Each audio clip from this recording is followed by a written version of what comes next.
मातोश्री. सुनबाई, काय हो, काय झालं? मातोश्री, तुम्ही चला ना, थांबवा ना युवराजांना, ते कुठेतरी बाहेर निघालेत.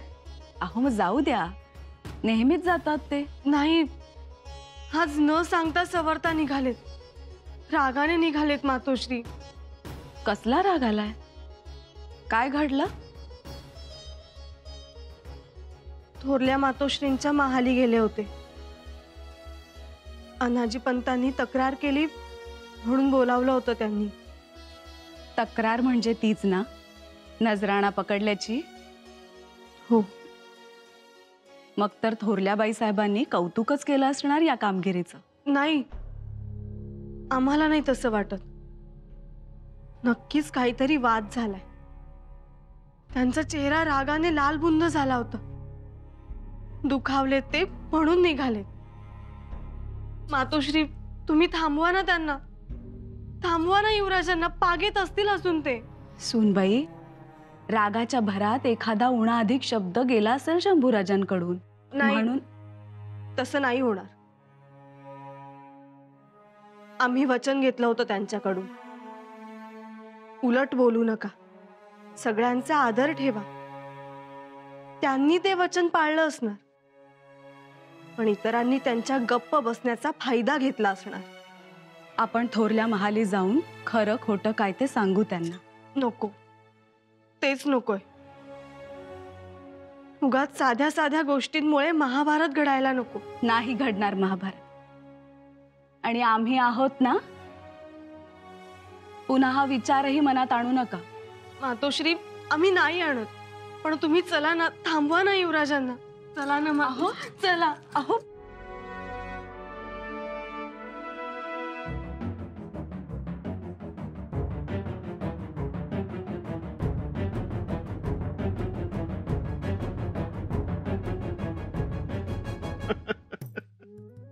मी म्हणले आले अंगलट, झाला इस्कोट, डाव बुड्या.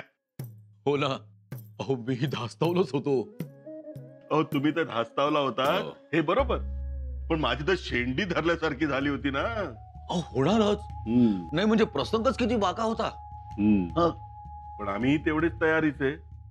लगेच जगदीश्वराचे मंदिर गाठले, पहिली त्याची शपथ घेतली. हे बरे सुचले तुम्हास. तरी युवराज ते मल्लखांब मल्लविद्येत पारंगत, घुसले पटात. आम्हीही सावध. लगेच कल्याणच्या सुभेदाराच्या सुनेला समोर उभी केली. हो, तिने वाचवलं तुम्हाला. कोणी आणली, कधी आणली, पण तिचा दाखला दिलात आणि तुम्ही ती सटलात. हीच तर खरी गंमत आहे. इतरांच्या सत्कार्यात आपण कसे उभे होतो हे सांगता यायला पाहिजे. सागरावर सेतू बांधताना 5-10 दगड आपलेही होते हे रेटून सांगितले की प्रभू कृपा होते, प्रतिष्ठा ही मिळते. हो ना. आणि थोरल्या राणीसाहेबांना काय लागतं हो? थोडं भावनेचं पाणी आपुलकीच्या ओंझळीनं त्यांच्या मोठेपणावर शिंपडलं की त्या विरघळतात. त्या भोळ्या आहेत म्हणून तर आपला फायदा होतोय ना. सुटलो जगदीश्वरा. हो, पण युवराज मोठे हुशार, तैलबुद्धीचे. त्यांनी नजराणा पकडलाच. पण आम्ही काही कमी नाही. आम्ही तो नजराणा सरकारातच जमा करणार होतो असे सांगितले ना. पण आता यापुढे एक लक्षात घ्या, आता हे कानावरून गेलंय, यापुढे परत असं घडता कामा नये. अहो या किरकोळ गोष्टी आहेत. हो पण तुम्ही सावध राहा. हो, तुमचा हा गाफीलपणा तुम्हाला युवराजांपुढे एकदा तोडघशी पाडेल. पण महाराजांनी कधी बारकावा केला नव्हता. हो पण युवराज करतात. स्वराज्यासाठी ते काहीही करायला तयार होतात. अहो फारच जागरूक आहेत ते. म्हणून तर म्हणतात ना, सूर्याचा चटका जेवढा बसत नाही तेवढा त्याच्यामुळे गरम झालेल्या वाळूचा चटका जास्त बसतो. म्हणून तुम्हाला परत सांगतो, सावध रहा. अहो सुरनीस आहात तुम्ही पंत, हा? याचं भान ठेवा आणि परत नका असल्या फंदात पडू. हा अहो राहूजी, गाणगापूरला गेल्यानंतर भस्म घेऊन येताच ना चिमुटभर तरी.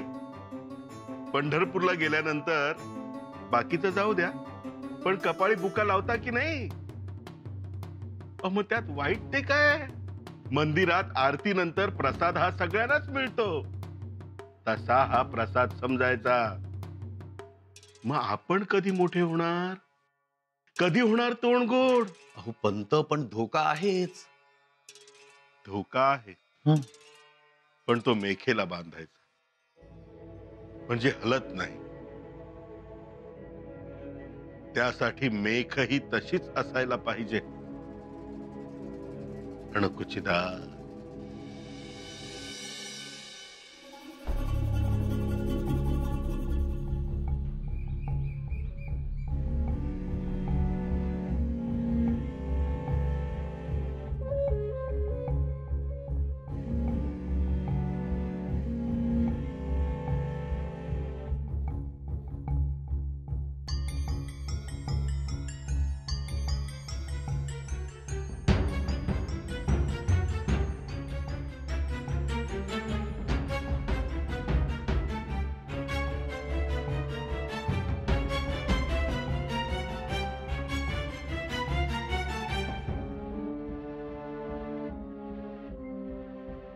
गोदावरी,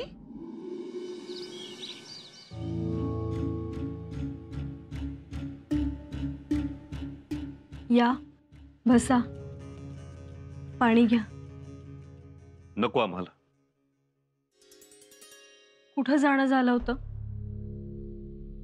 किती वाट पाहिली आम्ही, निरोपही नाही दिला. आमचं चित्त थाऱ्यावर नव्हतं. म्हणून न सांगता निघून जायचं. आम्ही प्रतापगडावर गेलो होतो.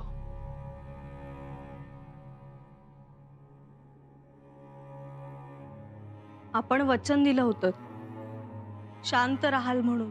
म्हणून तर गडावर नाही थांबलो ना आम्ही. सोयराबाई मातोश्रीने आम्हालाच गप्प केलं आणि चोर मात्र शिरजोर ठरले. आम्हाला नाही सहन झालं ते. पण आपण युवराज आहात, असा त्रागा बरा नाही. आणि निघून जाणं तर नाहीच नाही.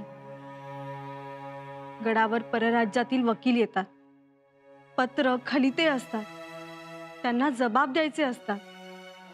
मग द्यायचे ना, तुम्ही देऊ शकता. युवराज्ञी आहात. आम्हाला तो आगाऊपणा नाही जमणार.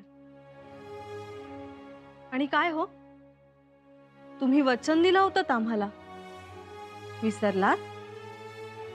आणि यापुढे आम्ही तुम्हाला वचन देणारच नाही. तुम्ही वचनात फसवता. वचन हा आमचा हक्क आहे, अधिकार आहे युवराज. आणि आम्ही तो डावलला तर? अवश्य. फक्त हे आपण आऊसाहेबांच्या समाधीवर सांगावं.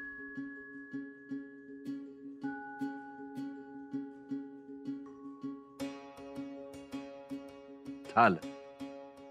म्हणजे तुम्हाला सुद्धा माहितीये त्या तीर्थक्षेत्रावर आम्ही काहीच चुकीचं करणार नाही. तुमचा वचनाचा अधिकार सुद्धा डावलणार नाही. याचा अर्थ आमचा वचन घेण्याचा अधिकार अबाधित आहे तर? येसू, येसू खोटेपणा आम्हाला खपत नाही. ढोंगीपणाची आम्हाला चीड आहे आणि अन्याय आम्हाला अस्वस्थ करतो. मग आम्ही नाही स्वतःला काबूत ठेवू शकत. तुम्ही मात्र शांतपणे सगळं पाहता, आम्हाला समजून घेता.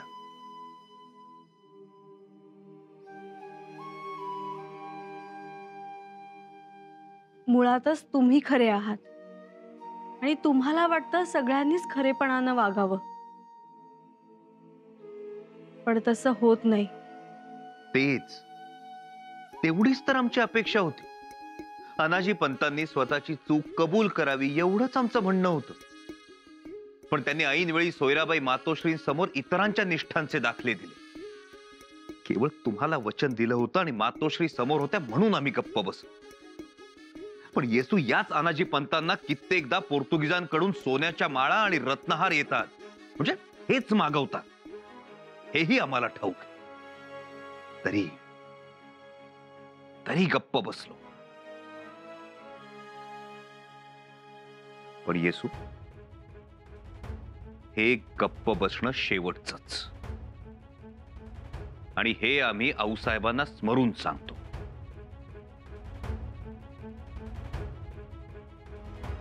अगं बाई, विसरलोच आम्ही. आज तुम्हाला धाकट्या मातोश्रींसोबत पाचाडला जायचंय, आऊसाहेबांच्या समाधीवर दर्शनासाठी. सकाळी त्यांचा निरोप आलाय. जशी आज्ञा युवराजनी साहेब.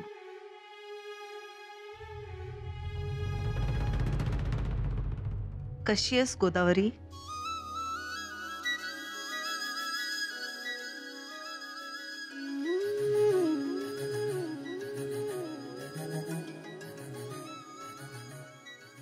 चांगली आहे. महाराजांच्या राज्यात सगळे चांगले असतात. ते झालेच, पण मग तू एकटीनेच आलीस? जावई बापू आले नाही मेण्याबरोबर? आई, भूक लागली खूप. काहीतरी वाढतेस? मग निवांत बोलू. बरं, भात झाला की लगेच वाढते. हो, किती मोकळं मोकळं वाटतं इथे. मोकळी हवा, त्यात गारवा. आई, तुम्हाला तोफांचे आवाज ऐकू येत असतील ना रोज? नगारा, सनई, चौघडे. खरंच किती भाग्यवान आहात तुम्ही. गोदा, ठीक आहे ना सगळं? म्हणजे हो ग आई, मला ना तुम्हा बायकांचं नवल वाटतं. रायगडाच्या पायथ्याशी राहता आणि धास्तावून कसं जाता? अगं, न सांगता सवरता लेक सासरून माहेरी आली, धास्तावून जायला होतं ग. आई, महाराज आहेत का ग गडावर? नाहीत. अरे देवा. अगं, म्हणून तर इकडच्या जबाबदाऱ्या वाढल्या. पण मी म्हणते, यायचंच होतं तर होळीचा सण धरून यायचं होतं. सणाचं काय, रायगडावर प्रत्येक दिवस सण. फक्त महाराजांचं दर्शन व्हायला हवं. सारखं महाराज महाराज आणि रायगड.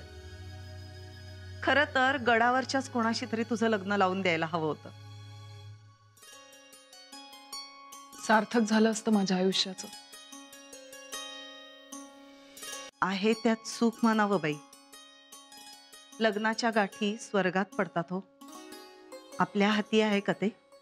खरं तर माझ्या मनात मोरोपंतांच्या मुलास हो म्हणायचं होतं, पण तेवढ्यात त्यांनी ठरवून टाकलं. जावई बापू चांगले आहेत हो, पण तुझ्याकडे लक्ष नाहीये वाटतं. अंगावरची लक्ष्मी कमी झालीये, खराब झालीयस हो. आता आलीये ना तुझ्याकडे, भरपूर खाऊ घाल, मग बघ जाड होते की नाही. मी आंघोळ करते, माझा शीण जाईल.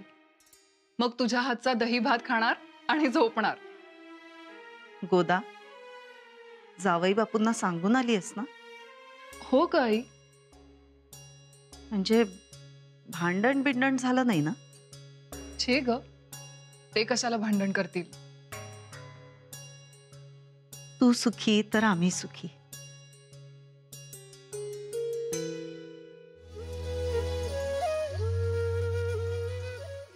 सुखीच आहे मी.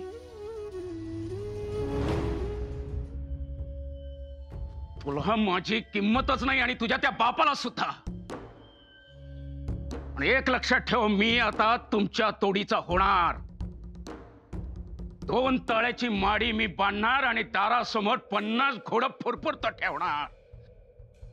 आता दाखवतोस तुम्हाला, तुझ्या त्या बापाला आणि तुला सुद्धा. बघा, सारखं सारखं माझ्या बाबांचा उद्धार करायची गरज नाही. तुम्हाला जे काही बोलायचंय ते मला बोला. बोललीस उचकटलास तोंड. सुखी आहे मी,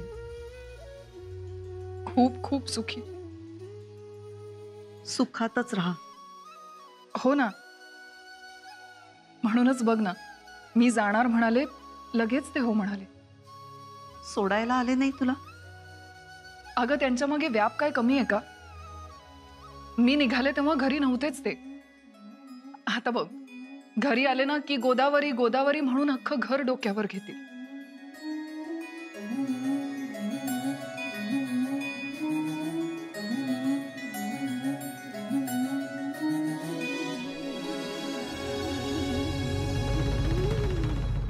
गोदावरी,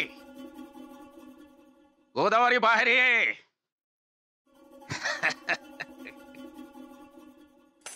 गोदावरी बघ बघ बघ, मी म्हणालो होतो ना की 2 तळ्याची माडी बांधीन, दारासमोर 50 फुरफुरतो गोडं ठेवीन म्हणून. अरे तुझा बाप मला किंमत देत नव्हता ना, आता त्याला म्हणावं धू माझे पाय. आता मी सोडणार नाही कोणालाही. कोणाला हाका मारताय केदारजी? गोदावरी कुठे आहे? गोदावरी माहेरी गेलीये बाबा. मला न सांगता तुम्ही तिला जाऊच कशी दिली? कशी म्हणजे? अरे एकटी पोर, एवढे दिवस दम धरेल. तुझी आई होती तेव्हाची गोष्ट निराळी होती. तिच्या माघारी गोदावरी एकटीच गेली. एक गोष्ट कळत नाही, त्या रायगडावर काय पुरून ठेवलंय तिचं? तुझा ठाव न ठिकाणा. एकदा बाहेर पडलास की 4-4 दिवस तुझा पत्ता नसतो. बस बस, माझ्या येण्या जाण्याबाबत चौक्या पहारे करायचे नाहीत, कळलं? मोहिमा असतात म्हणून घरात हे असं धन येतं, कळलं? एवढं?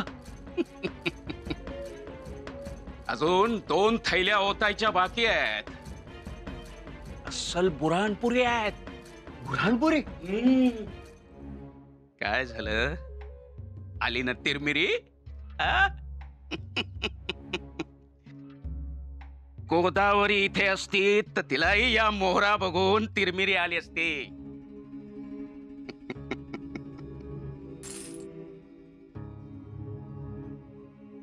आता मी कोणालाही सोडणार नाही. बस झालं, आता किती बघाल?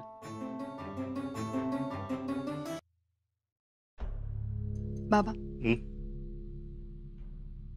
लग्न होऊन गेलीस पण अजून ध्यानात आहे तुझ्या? बाबा मला आऊसाहेबांच्या समाधीचं दर्शन घ्यायला जायचं होतं. जाऊ? त्यात विचारायचं काय? ती तर आपली खरी जगदंबा. जा जा, पण लवकर ये. हो. आईला घेऊन जा. जी.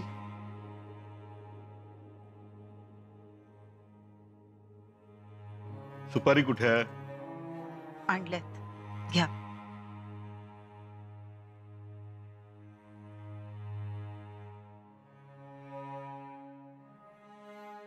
मी काय म्हणत होते, नाही म्हणजे गोदावरी आली आहे. येऊ द्या की, आम्हालाही तिची आठवण येतच होती. तसं नाही, म्हणजे येताना एकटीच आली आहे. एकटी आली? येऊ द्या ना मग. अहो असं काय करताय? एकटी न येणं बरं दिसत नाही. काही निरोप नाही, सांगावा नाही आणि आली. सासरून येताना सोबत कोणी पाहिजे होतं ना. त्यात गप्प गप्प आहे. जावई बापूंचा विषय काढला की विषय दुसरीकडे वळवते. मला तर भांडणाची शंका येते.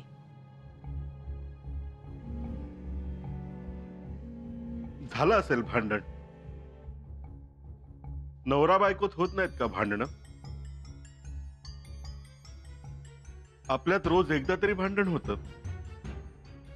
मी काय म्हणते, तुम्ही माणूस पाठवा बघू. पाठवतो, पण यात आम्हाला ओढू नका. आमच्या मागे 17 कामांचा व्याप. त्यात आम्हाला युवराजांनी धारेवरच धरलंय.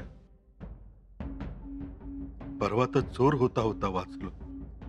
पण आता मिटलंय ना सगळं. सुरू झालंय म्हणा.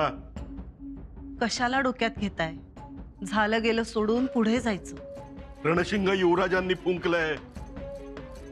आता आम्हाला आमची तुतारी बाहेर काढायलाच पाहिजे.